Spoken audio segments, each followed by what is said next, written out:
Hello guys, this is three way to survive apocalypse episode 23।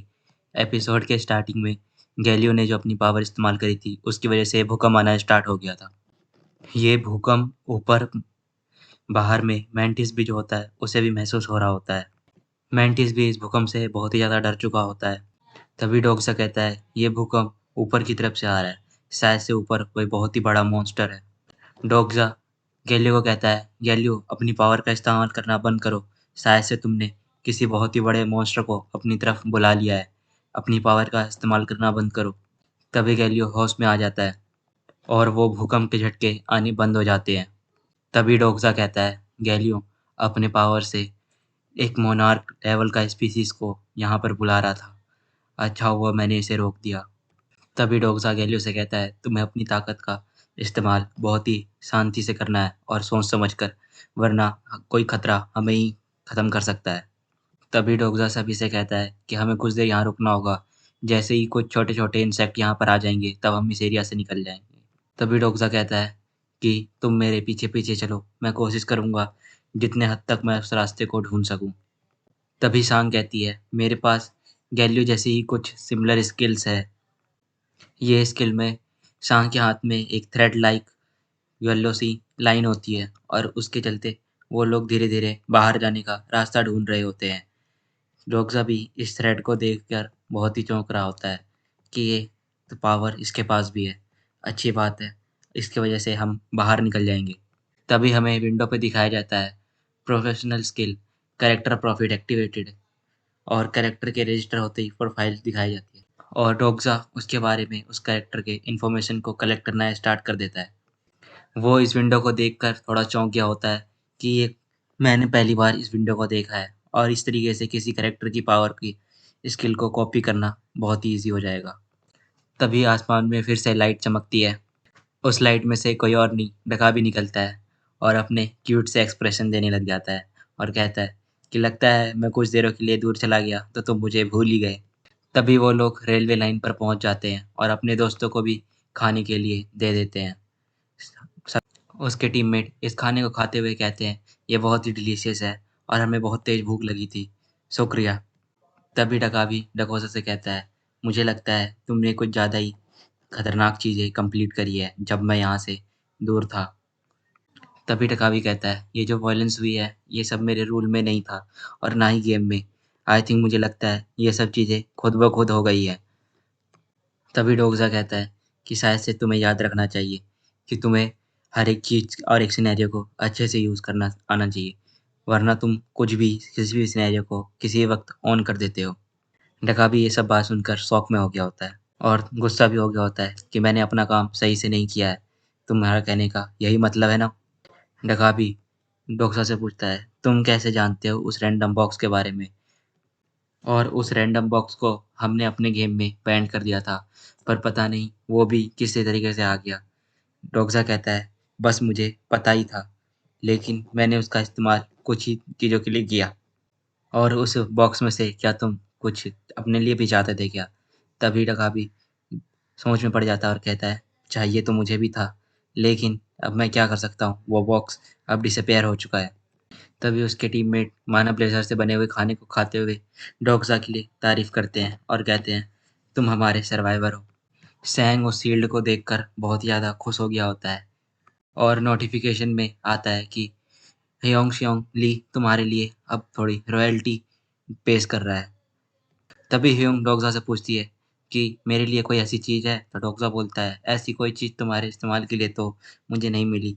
तभी श्योंग पूछता है, क्या मैं उस स्वॉर्ड को रख लूँ? डोगसा कहता है, नहीं, ये स्वॉर्ड मेरी है। और वो लोग बीच रास्ते में जाते हुए बात कर रहे होते हैं कि हम जिस मीट को बनाकर लेके जा रहे हैं, हम इस मीट को कई लोगों में बेचेंगे ताकि हमें कुछ से कुछ कॉइन भी मिल सके। और मुझे तो ऐसा लगता है हमारी टीम बेस्ट सर्वाइवर में आएगी, क्योंकि हम हर एक खतरे को आसानी से पार कर ले रहे हैं सिर्फ और सिर्फ डोगसा के कारण। तभी वो लोग स्टेशन में पहुंच जाते हैं उस मीट को लेकर और सभी लोगों की तरफ देख रहे होते हैं।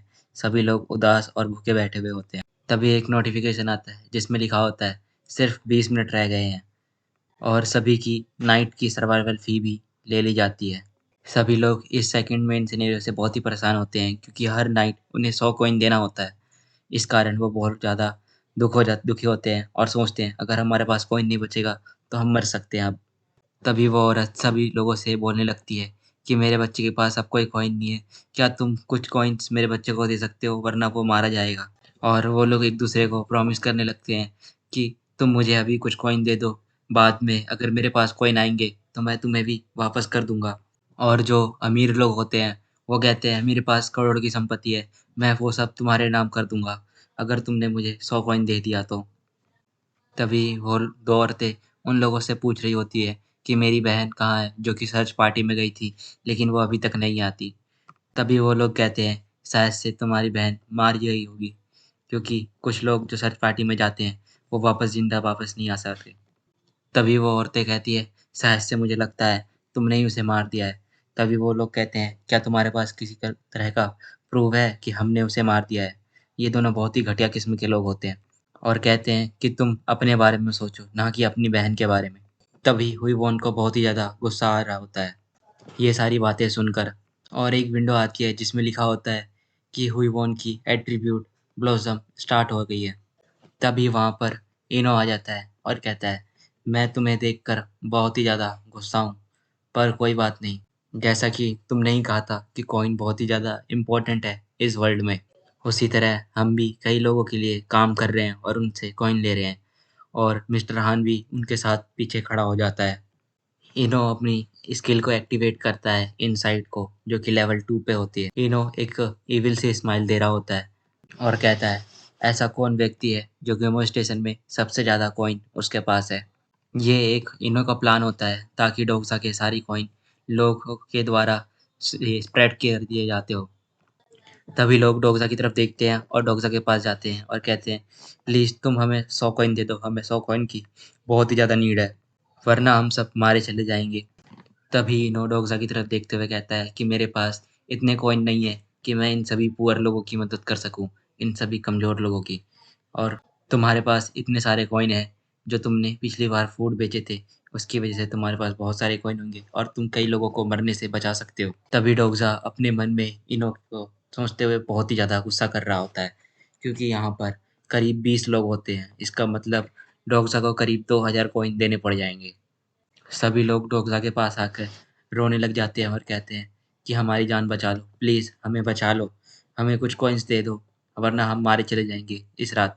डोगरा मन में सोच रहा होता है कि सच में कितने लोगों को मेरी हेल्प की ज़रूरत है, क्योंकि उनमें से कुछ लोग ऐसे भी हो सकते हैं जिनके पास कॉइन्स होंगे, लेकिन वो कुछ और कॉइन्स जमा करने के लिए भी मेरे पास आ रहे होंगे। और डोगरा मन में सोच रहा होता है, ये वो व्यक्ति हैं जिन्होंने अपने फर्स्ट सिनेरियो में कई लोगों को मारा है ताकि वो अपने आप को ज़िंदा रख सकें और सेकंड सिनेरियो में भी इसी तरीके से किसी की मदद चाहते हैं ज़िंदा रहने के लिए। क्या ये लोग वर्थ इट है ज़िंदा रहने के लिए? तभी डोगरा दिखाई देता है। नकाबी दिखाई देता है और वो कहता है अब सिर्फ 10 ही मिनट बचे हैं नाइट फी को लेने में। और कॉन्सलेशन सिक्योरिटी प्लॉटर भी वेट कर रहा होता है कि डोग्सा अब क्या डिसीजन लेगा। उसी तरीके से प्रिजनर ऑफ गोल्डन हेडबैंड और डेमोनिक जज ऑफ फायर भी वेट कर रहे होते हैं डोग्सा का डिसीजन सुनने को। तभी डोग्सा सभी लोगों की तरफ कहता है कि क्या तुम्हें कॉइन्स ही चाहिए ना? और कहता है लेकिन मैं तुम्हें कॉइन किस लिए दूँ? कोई ऐसा रीज़न बताओ। तभी इनो हँसने लगता है और कहता है, मैंने सोचा ही था तुम कुछ ऐसा ही करोगे। तभी लोग उसके ऊपर डोक्सा के ऊपर चिल्लाने लग जाते हैं और कहते हैं कि तुम्हारे पास बहुत सारे कॉइन हैं, तुम कुछ कॉइन शेयर नहीं कर सकते हमारे साथ, कितने घटिया किस्म के इंसान हो तुम।